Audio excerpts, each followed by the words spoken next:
crooked.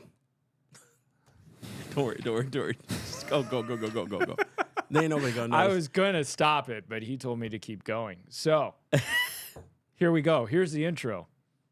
Trump talks Texas. Texas? Secession. What did Trump talk about? Oh, this and more. On top of it.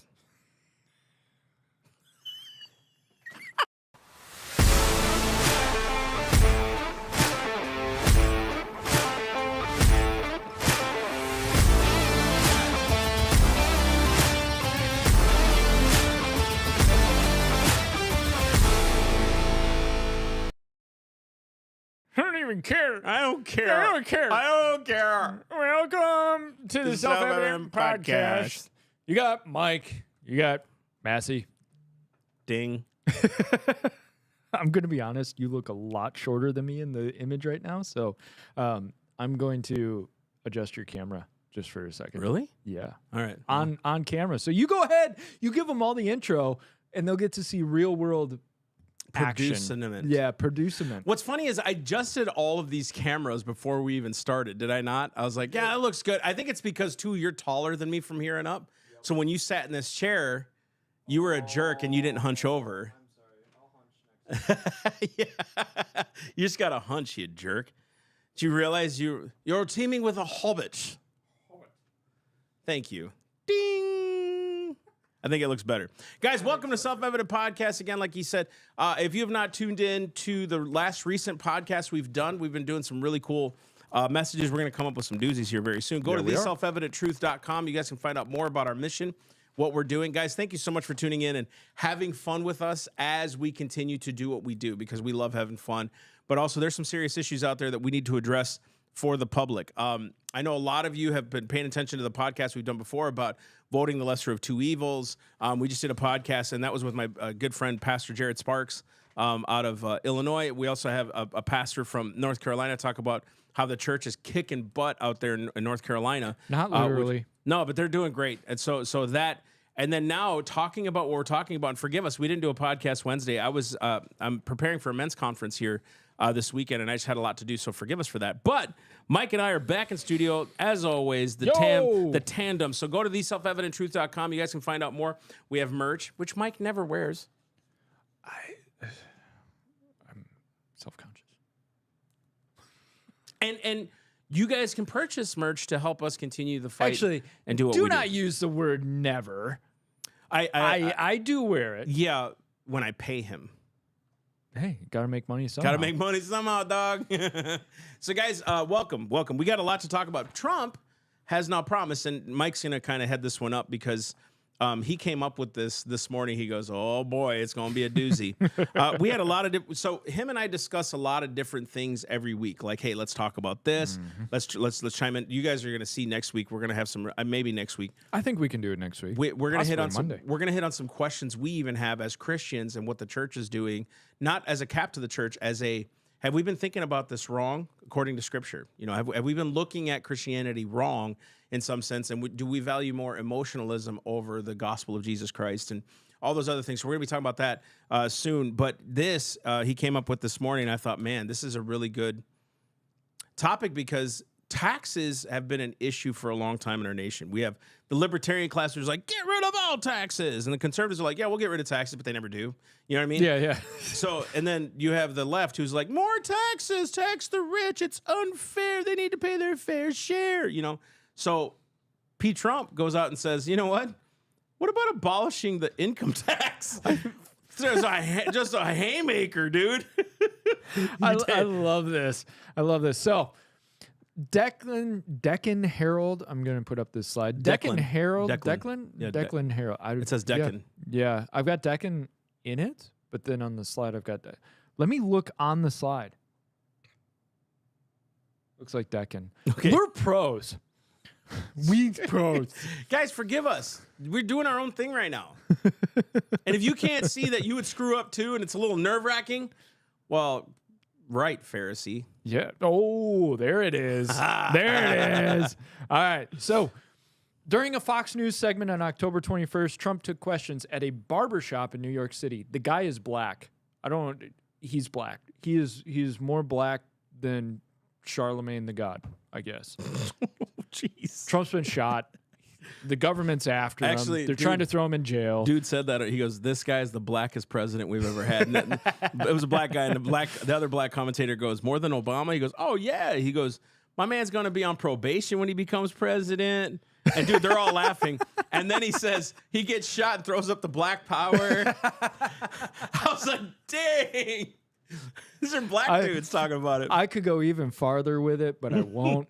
There's personal life stuff that you might make a stereotype on, but we're moving forward. Dude, he was gangster. He's gangster. That was gangster. Yep. So, when asked if the U.S. could potentially end all federal taxation, Trump said the country could return to the economic policies in the late 19th century when there was no federal income tax. He said it had all tariffs. It didn't have an income tax. He said, now we have income taxes and we have people that are dying. They're paying tax and they don't have the money to pay the tax. Right. In June, Trump had actually floated this idea of replacing federal revenue from income taxes with money received from tariffs. And we'll get into all of that. You may go, how is that going to work? A little hinty hint. You may not be able to have the government you've gotten used to. Trump has not provided specific details of how that would work. It is unclear if he wants to eliminate all federal taxes, including corporate income taxes and payroll taxes, or only end the individual income tax. I get this image of Oprah going, we're going to cut the tax there and cut the tax there. We're going to cut all taxes everywhere. Please. Yeah, and if you look at income tax, especially in the middle class as a whole, yeah, you're looking at about what? Let's just ballpark it. And I may at the end of the day, 30% or 20 to 30%. Right, like of that. the revenue. So in his mind, he wants to raise tariffs a certain amount of percentage. I think the biggest question is, can he do it? I don't foresee him doing this. I think it's a good talking point. I just don't think it's going to pass. I'm with you. Because the number one thing we've done in our government is learn to grow it. And the second thing is we've put a lot of fear into it. So in other words, oh my gosh, what's this going to do? He's trying to destroy America. I think it's a good idea. I'm for it. And what that has to do is we have to look at the size and scope of what we've been building, because like the last few jobs reports from the Democrat side is we've increased this quarter to 20,000 jobs. This is the most in American history, folks. And he's not saying a majority of those are governmental jobs, governmental positions. And so that's what's been happening is we've been growing the size of government, making the numbers look good, conflating the numbers, but we've also been outrageously spending on government programs. Inflation has driven up costs. So what we're looking at we're looking at removing taxes on the left side as a problem, because it's like, oh my gosh, how are we going to get anything done? How are we going to feed the little turtles in the ocean that are dying from plastic straws up their noses? You know what I mean? The one turtle video makes the rounds in the world. You know, we all got to suck through seaweed. Done with you. Anyways, so back to this. What was the sea turtle's name in Finding Nemo? Do you remember? No, I never watched that movie. Okay. Well, turtle, you're on blast. Sick of these seaweed paper straws that dissolve as soon as you put it in my drink. Yeah. So I'm done with you. You're going to die because I'm sick of this inconvenience. Yeah. Nothing like trying to suck a Diet Coke through a piece of paper. Yes. Because that makes sense. We have to replace plastic. What should we use? What's the most dissolvable thing possible in liquid? Paper. All this because of my government. Right? Let's keep funding my government so they can give us paper straws. Yes. Because that's what we need. Are you happy with your paper straws? Yeah. If not, vote Millier. So Trump. So Trump, if you get in, man, cut taxes. Yes. Because taxes get rid will of government, give you back plastic straws. Get rid of government. Well, just the regulation, dude. Right? Just get rid of it. Golly. All right. So also, Trump had talked about ending double taxation for Americans who live overseas. This one always got me, that I agree. You could move out, go to another country, but the IRS is like, well, hold on now. Hold on. You were born here. You owe us money. Yeah, so are you free now on your life, liberty, and property? Right. Oh, no, we own you no matter where you... They are God. They're flat out God. That's right. We'll find you anywhere in the world. That's right. Because, once again, my government. That's it. My government. My government. But my government. My government. All right. Slide 3. Blowing through this. So CNBC reports, so far the Republican presidential nominee has officially proposed eliminating income tax on tips. Sounds good to me. I think it's good. Yeah. Right? Like, why would you make someone pay a tax on me gifting benevolence to somebody? To me, That's the exact point. A tip is a gift. Hey, It's a man, you gift. did so good. Way to go, man. Here's a 20. Why would you tax a gift? And that gets into people think, oh, I'm taxed on my income tax. No. Your dollar is taxed at every single level, no Truth. matter where it goes. Truth. Every exchange of your dollar, it gets taxed. Why? You earn your paycheck at a business. Well, guess what? That business actually has to pay tax on what they pay you. You pay tax on what you get paid. Then you go and buy something at Walmart or Aldi's or Publix or whatever store of your choice. Right. And you buy a let's say a non-food item because then there's a sales tax. You get sales tax on that.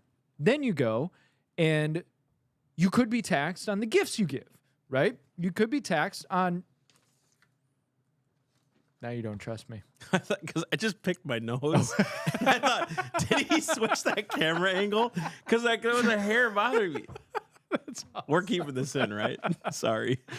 Part of the problem with not having a producer is they're at it's home. us. So there's no no behind the scenes what's going going on. on? And I'm like looking over at the thing, and I'm like, oh dang, is that my camera?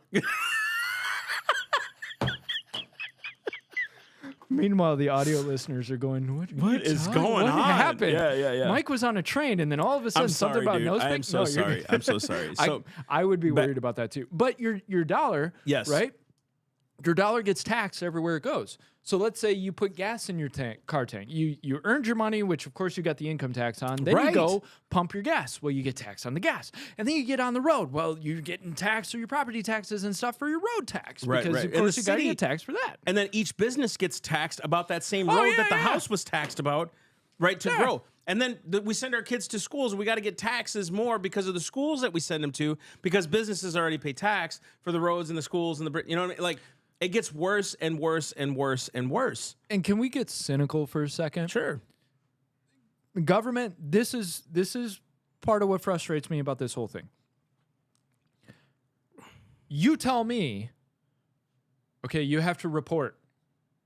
Okay, how much do I owe you? Nah, we're not going to tell you. You got to figure it out. Do you know? Well, yes. Okay, so what happens if I'm wrong? Well, we'll fine you. So why don't you just tell me? Not how this works. Dude, You gotta come up with it. I've and tell never us. heard of that, but that's so good. We know what you owe. So tell me. No. You got to Can't pay tell you. somebody to do it. Yeah. That's it. My conspiracy theory is the whole IRS Right. tax system is upheld by CPAs and accountants. You guys are on blast. Well, but here's the thing. Like, let's go with abolishing property tax, right? Yeah. I find it ironic that a person has to pay tax on their property to the city or the state, whatever it is. And then when you want to make a home improvement, you got to pay another tax to make a home improvement.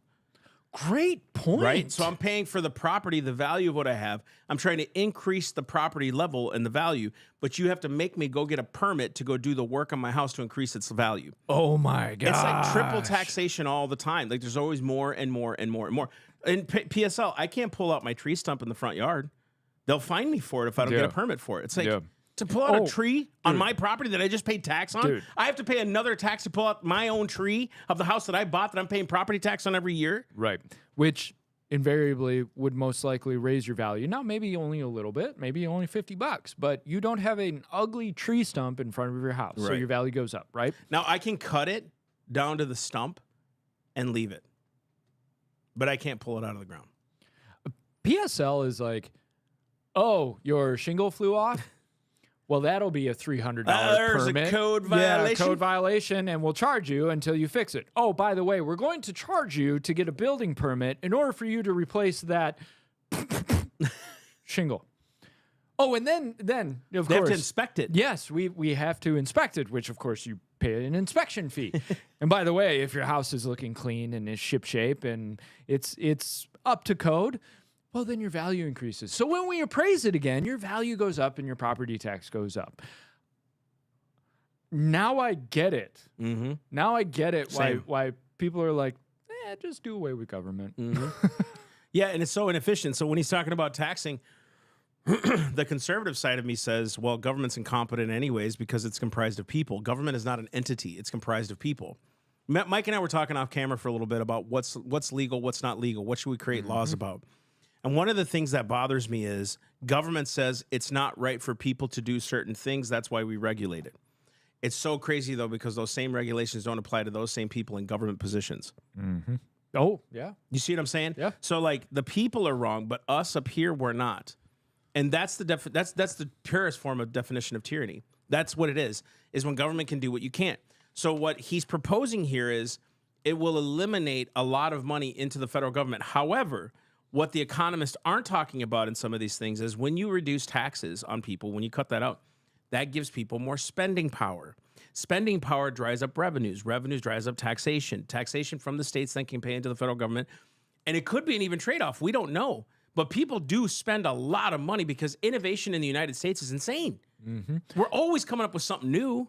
And to that point, when Trump talks about the 1890s, he actually said, so in the CNBC report, he said, in the old days when we were a smart country, because you'll notice Trump repeats everything 2, 3, 4 times to put it in your brain. It's actually a tactic. It is a tactic. People think he's dumb and he's just repeating himself. No, it's a tactic because it's an earworm that he puts into your brain. Truth.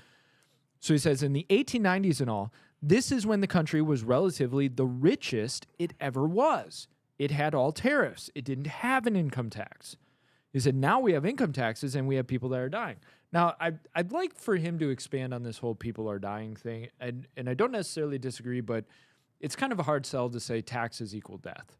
But either way, he's not wrong when he talks about the fact that, look, we were a more prosperous nation before we got invested in this whole income tax thing. Now, you may think, well, income tax is just how it's always been. No. And we'll get into the constitutional aspect of this and the history of this.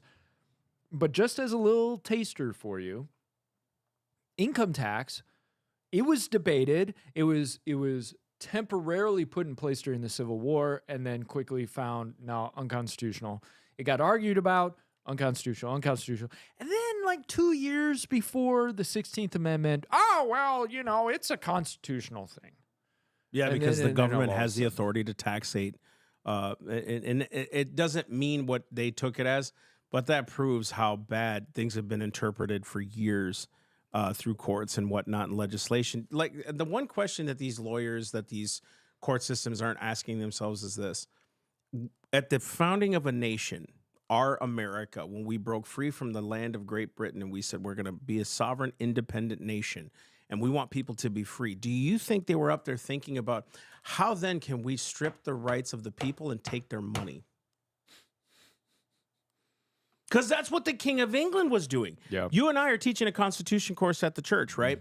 Because we've developed it and we're going hard at it as far as teaching it as quickly as we can.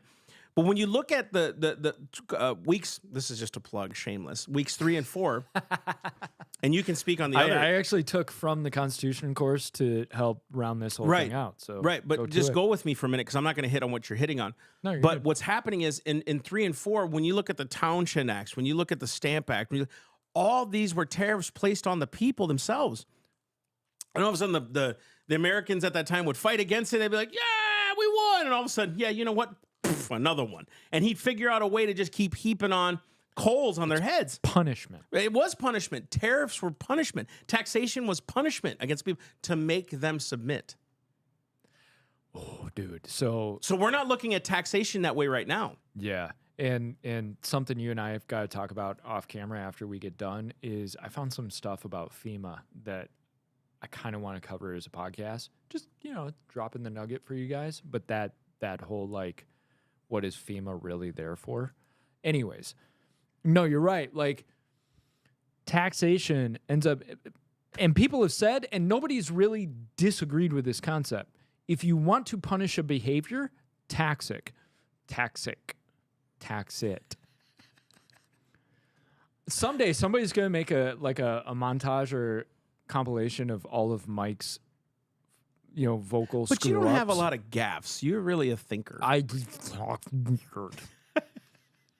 It's like when I'm reading, I'm like, audio listeners are going, gross. That sounded ASMR. awful. Yeah. 8 hours straight of that. It would sell. Anyways, It would sell on TikTok. It, That's it for darn would. sure. There you go. There's your moneymaker. Somebody do it. Just credit me. But this whole idea of taxes, nobody's really disagreed with the fact, look at cigarettes. How did they help kill the whole cigarette movement? Now, you had that whole, I don't remember. Do you remember what the movement was called? The commercials, the orange, was it Truth Project or what was it called? Yeah, it was Truth Project. Truth Project? Yeah, it was- where like the kids were About laying- tobacco and it was they were truth. like laying like dead bodies in front of Yeah. cigarette makers or whatever. Yep. I do think that whole movement helped take a big chunk out of the cigarette market. But it was also taxes. Taxes, like government decided, oh, we're going to go after the cigarette makers because guess what? That makes us look good and makes them look evil. So we'll just tax and tax and tax. So then the guy who got off a 16-hour shift at the welding shop and wants to go buy a pack of cigarettes, he's not paying $3 a pack. He's paying $8-9 a pack because of all the taxes. The taxes are there to try and discourage you from doing this action. Now, that can either be conscious or subconscious. And at the same time, it's not necessarily just a tool of discouragement. It's a tool of, here's a pinch point where I know I can make money. Right. Death taxes, right? Capital gains taxes. Why would it be that Kamala and the Democrats would be like, unrealized gains taxes? Without even thinking about it, yeah, we'll tax unrealized gains. Why? Because they see a pinch point where they can make money off you. Right. And that's really, government is the greediest entity in all. You point the finger at capitalists, at the companies, And their greediness. and they're greedy. Look at government. Government doesn't even give you a product. You say, well, they give me a Social Security check. It's your own money. Or they Right. take your money and they give it to somebody who hasn't earned anything. Right. Who's getting it for free. It's so crazy because you're taxed from the government on your income. Part of that is going into Social Security, and you talk about this in one of your slides here. That it's actually here that he wants to get rid of taxes on Social Security. yeah. It's funny that you've been taxed already on the income that you have. Part of it going into Social Security. Then you're taxing that money that you put away. It's so insane. Backwards, dude. And again, this is why us are so cynical of government. No matter who's running for it, I don't trust anybody that runs for office. I personally cannot trust people because not because I don't trust them as good people. We're all like, if I was up in government, I would expect people to distrust me. Yeah. Because nefariousness and wickedness, They run rampant. I could fall, dude. I could do something stupid and unknowingly or knowingly strip away your rights because of a bribe or something like that. You've got to be distrustful of government. You have to be. And and it's not to say that there aren't those politicians who you're like, I think this person is doing a good job. I'm with Massey of like, but be careful, right? And it might get into that whole like trust but verify idea. Like, okay, you're a good person, but I think about like a Rand Paul, a Ron Paul, or a Thomas Massey. It's like, in general, it's like he's probably trying to do something good. Right. But with you, just like you're saying, I totally agree but is it just, oh, he's a great guy and he's going to do everything Right. Careful. 100%. But even in overtime pay, so Trump's laying out like income tax on receipts, Social Security benefits, income tax, overtime pay. This overtime pay, I remember, dude, when I was in the oil field, guys flat out told you, don't work more than a certain number of hours. Because once you go over that certain number of hours, then the tax that gets laid on you, it's not worth even working 100. because you end up paying more in the tax than you're really earning and doing that overtime. So it's like your trade-off there. Because he And also it's talked about crap. getting rid of taxation on overtime. Yeah. Exactly. Saying, which is good. It's good. It's like we've jumped into this idea that government must be there. Well, and then we must fund it. Well, how are we going to fund it? We must take money from the general population because government does not earn money. It does not earn money. It steals it. Yeah, can we, because I want to get Jump where you want to go. Go for it. So the math doesn't work out. Garrett Watson said, a senior policy analyst and nonpartisan tax foundation. Every time they have to label nonpartisan. Every time they have to label nonpartisan, daggum well it's a partisan thing. You know what I mean? Totally progressive.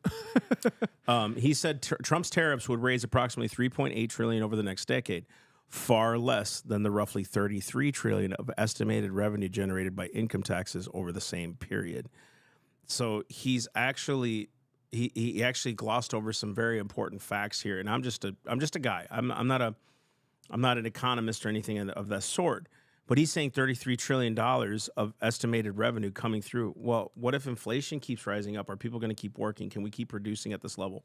Well, jobs and businesses continue to decrease, right?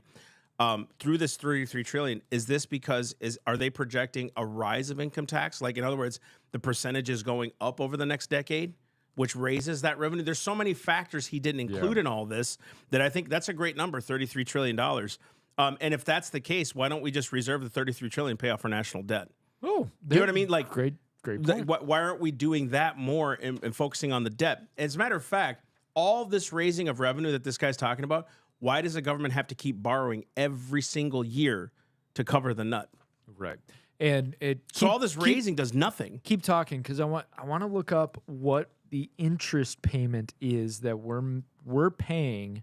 Oh gosh, per daily? Year on our debt. So, gosh. Keep talking. I'm going to look that up. Yeah, and we don't even know the backdoor deals we're making with other nations that we're not putting in our debt clock. There's so many things that these economists will say to scare you. But one of the things that this economist did not do and talk about is how come government is so easily willing to say, well, guys, you have to maybe tighten your belt a little bit. Some of you businesses have to downsize because it's a tough economy, right? Right. It's so funny they never talk about that with government. Oh, heck no. Tighten your belt, government. It's time for you to downsize because you don't have the revenue anymore. Why is it we don't talk to government the way that we talk to business? And why is it that we don't look at them the same way? We hired you, and you're not running the business very well. You need more revenue, and you still need to borrow more money after increasing my taxes. Who's the one at fault here? Right. So you're telling me, well, I should just suck it up and pay more in taxes so you can continue to run something that fails. That's exactly right. In 2023, the federal government spent $658 billion on interest payments on the national debt. In 2024, it's projected that the federal government will spend $870 billion on interest payments in 2024. I want to know what Dave Ramsey would say about that. Oh, Ramsey. Can you imagine what that guy's thinking right now as far as just the nation as a whole? Could you... Dude, we should do this skit, and we should reach out to Dave Ramsey and be like, would you please do this skit with us? I want the U.S. government to call into the Dave Ramsey show. And Ramsey like, okay, what's your problem? Yeah. And the U.S., well, I've been spending a little more than I thought, and I got into a little bit debt. Okay, how much? Well, I think I'm at like $34 trillion. What? And then he would go, all right, what's your income? Right. What's your interest payments? Right. Are you leasing cars? And I want to see the U.S. government go, well, my interest payment per year is probably about $870 billion. You're stupid. Yeah, that's right. We should totally get him to do it. Dave, call me, please. This would be so much fun. I'll reach out to him on X. He probably won't respond, but Dave. Dude, this would be great. so much fun to do. Anyways, all right. So you're absolutely right. And one of the things that this economist doesn't talk about is the fact of he's projecting it at the current expenses of the government.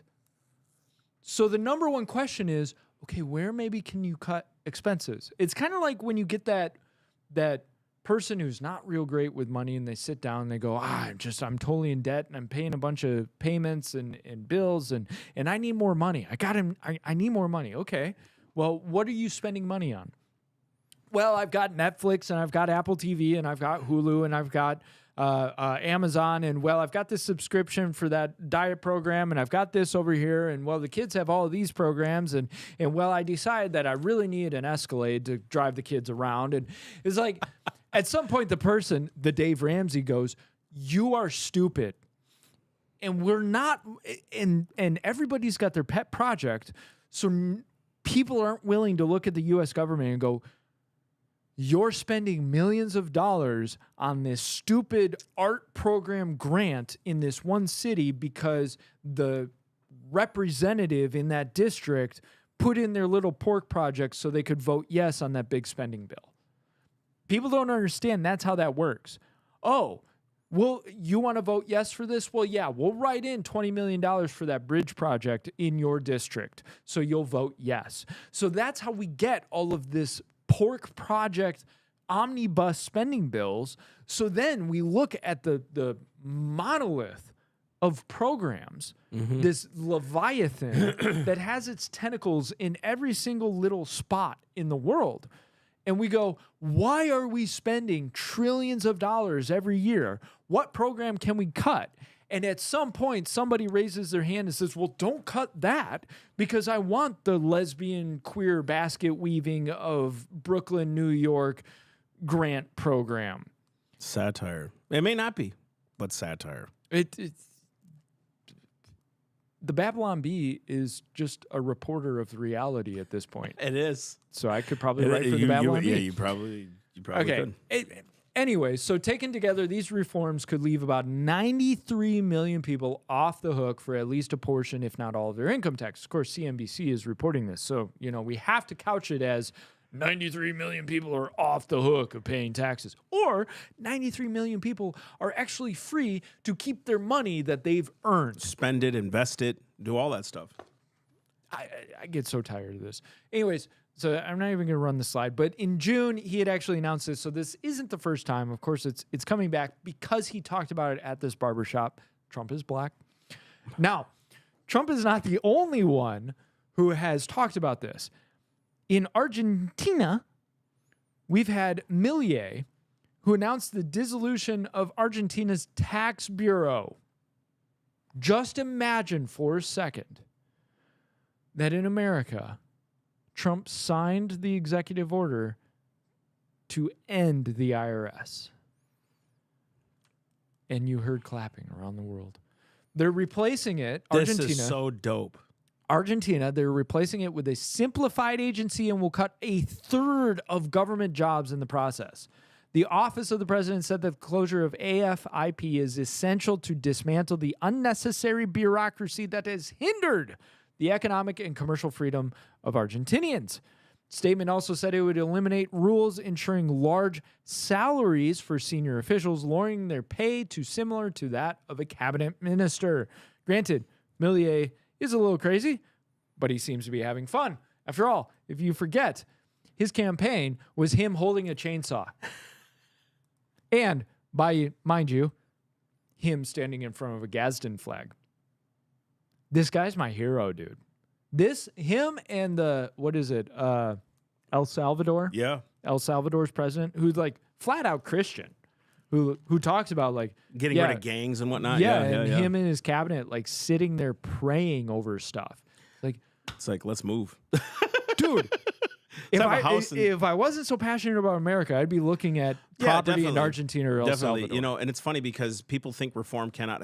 This is what gives me hope. Other nations are beginning to reform right now. It's the big ones that are like the crazy weirdo psychos. But it's like, if those countries can reform after years and years of socialism, thank you. Why can't America? Thank you. People get sick of it. People really get sick of it. And it's what we're fighting for is that people won't have to go through it in order to realize they don't want it. And I think that's what, if one of these things keeps me up at night, it's I fight so hard because I don't want people to have to go through something that's unnecessary. if you look at Latin America, heck, if you look at Africa, if you look at Russia, wherever this whole socialist communist experiment has basically centralization of government, it does not go well for people. And then they have to go through decades of torture before they finally throw off the shackles and say, you know what, we're done with this. I want to cut it off before it starts. Right. And again, this proves that someone with guts has to go against the fray. Well, first off, in El Salvador and other countries, I'm sorry, El Salvador, Argentina and other nations, the people spoke. We're sick of this mess. Yes. Someone's got to come in. Yeah, he's a little crazy, but we got to reform it. Now, like that one in El Salvador or whatever, I think it's El Salvador, the Christian president there, the Christian person, you look at and you go, if the Lord could answer that country's prayers that way to start reforming from the inside out, I'm not looking for a theocracy. You know me, I love liberty. But the fact that you have that and that's ruling and say, okay, Lord, if you can answer their prayers, America's done its best to repent. So let's go after this. I think, you know what I mean? I think most Americans, and especially the American Christian, has actually resigned to the concept of we will never get a good leader again. So let's just vote for what we have. Yeah, we'll never get a righteous leader, a good leader. It's always going to be the lesser of two evils. Like, I think we've given up hope that there can actually be good leaders. Right. And even the most ardent Trump supporters, their number one argument is, well, he's not perfect. He doesn't have the perfect character, but at least he's fighting for what I want him to. And I would love to have a candidate who it's like, this is a godly man. He's not perfect, but this is a godly, righteous man who is living righteously. The intent of the heart is right. Yeah. And I'm not going to go down that road because, of course, let's cover the constitutional thing and then because I think that's important too. You go ahead. Okay. So the original document, the original Constitution. The reason I want to cover this is because it's such an important question. A lot of people say, "Well, can't government tax directly? Isn't this And you have to ask yourself, why up until 1911 the government didn't directly tax people? All of a sudden, in 1911, they rule, oh, it's constitutional. Oh, yeah, we can totally do it. Right? You know what I mean? So that's why it's important to cover. No, so Article 1, Section 9, Clause 4 of the Constitution, the original document. I'm not talking amendments. I'm not talking a Bill of Rights. I'm talking the original framework of the government.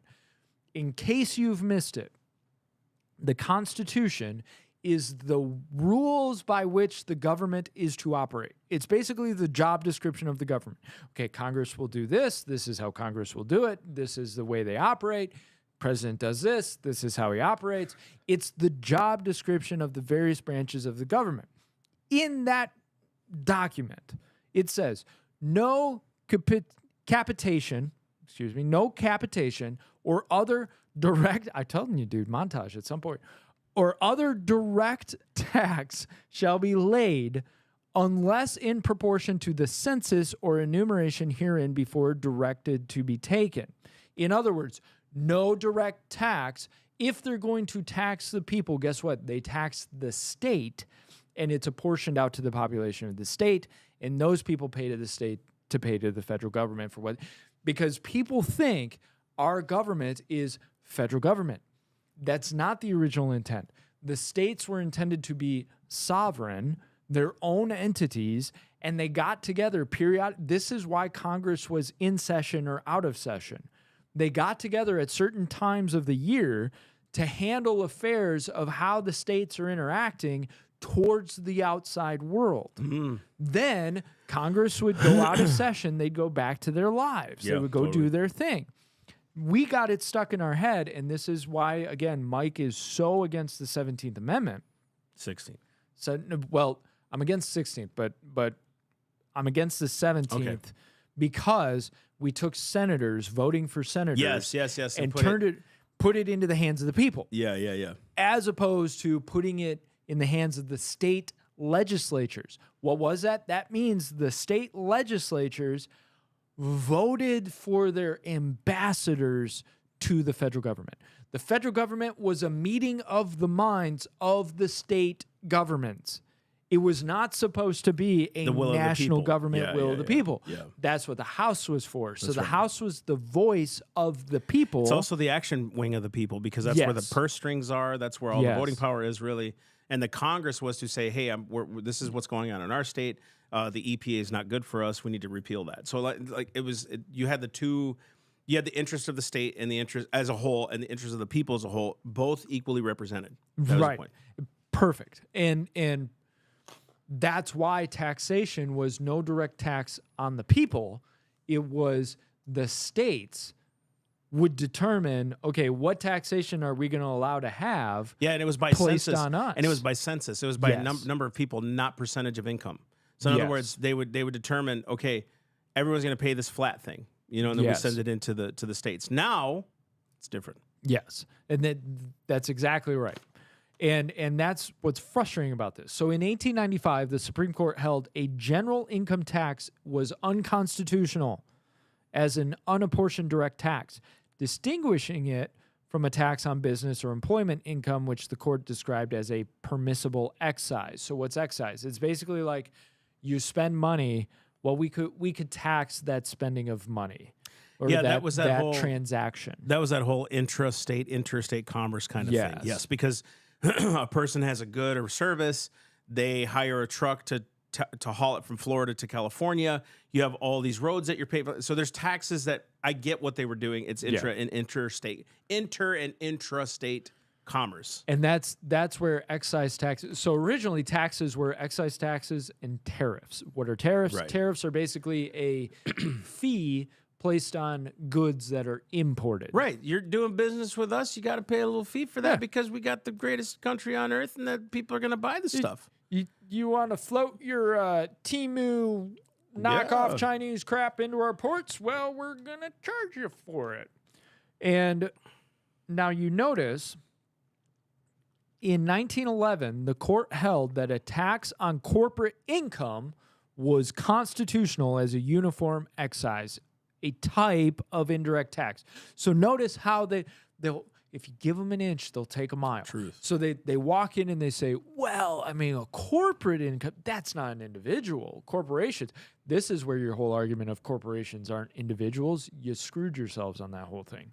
Because what they said was, well, corporations, not really individuals, and they're doing business. So it's an excise tax, really, if we're taxing the income on corporations. So whatever money a corporation takes in, since they're not an entity or an individual, well, that's an excise tax. They're taking it in through business and transactions. So, of course, we can take a little money off the top on that, which then in 1913, the 16th Amendment was passed, which said the Congress shall have power to lay and collect taxes on incomes from whatever source derived, without apportionment among the several states, and without regard to any census or enumeration. That was a finger in the eye of every single citizen of America, because basically what it said was that whole Constitution thing about no direct tax, we're screw you. Yeah, we're upending that. Not only that, it was a direct finger to the founders of this nation who said, we don't want government to become tyrannical again.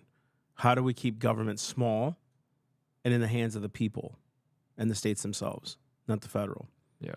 The unique thing about our system is very few people realize that the founders intended the state governments to have authority, that the federal government was just a representation of the states to the world, to the globe. That's its purpose, to make sure that we could all be uniform, right? We have certain laws that we can't.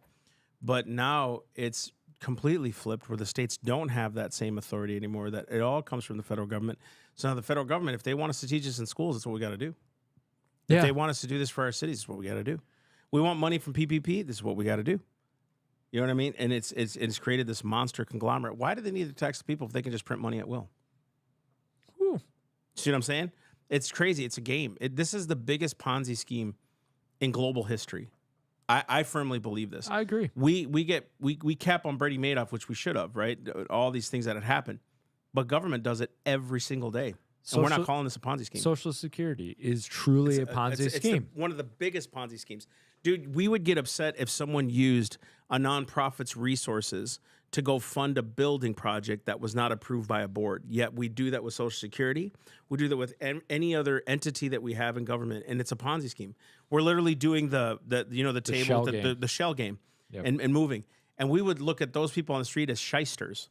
We'd say, he's just trying to give me a buck. So you just participate because you want to have a little fun. So it's a shyster. Here, we're allowing government to do it, and we say they're in for our best interest. And of course, they'll hide behind, we can't move money around when it suits them, such as when FEMA runs out of money. But then we can give 178 million more to Ukraine the next day. Well, FEMA only has $45 million left. But Ukraine, right? Let's give them a bunch of money. And then Obama came out, was it a week ago, not even a few days ago, and said, Donald Trump's been lying to the American people. He's been saying that FEMA's been giving money to illegal aliens. That's just not true. Yes, it is. Yeah, it's totally true. Yes, it is. They've been found out so many freaking times, but these guys can get away with lying to their people. And guess what? It really is only their people in the media. Yep. And this is why we've been saying this for years. Don't turn your eye to the media. The media will lie to you, and its purpose is to sway you. That's the whole purpose of the media. What we're doing is we're trying to sway you to liberty. I have no qualms about indoctrinating people. I want freedom. Isn't it? I want liberty. I don't want you to be dependent on me, a government. I want you to be dependent on Scripture, the Christ of heaven, the God of heaven himself, the Holy Spirit to lead you, and freedom.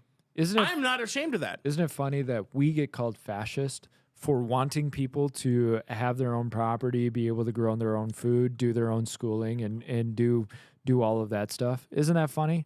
That we're crazy. The fascists. So we got to get going. Round her out. But I want to. What are we willing to do on this? What are we willing to put up with?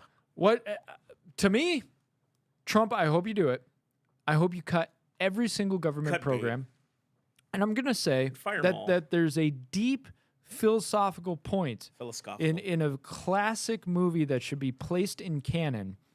And this deep philosophical point perfectly encapsulates how I feel about the government. And so I'm just going to play this for you, and you guys let me know what you think if you agree with this. Some of you may die, but it's a sacrifice I am willing to make.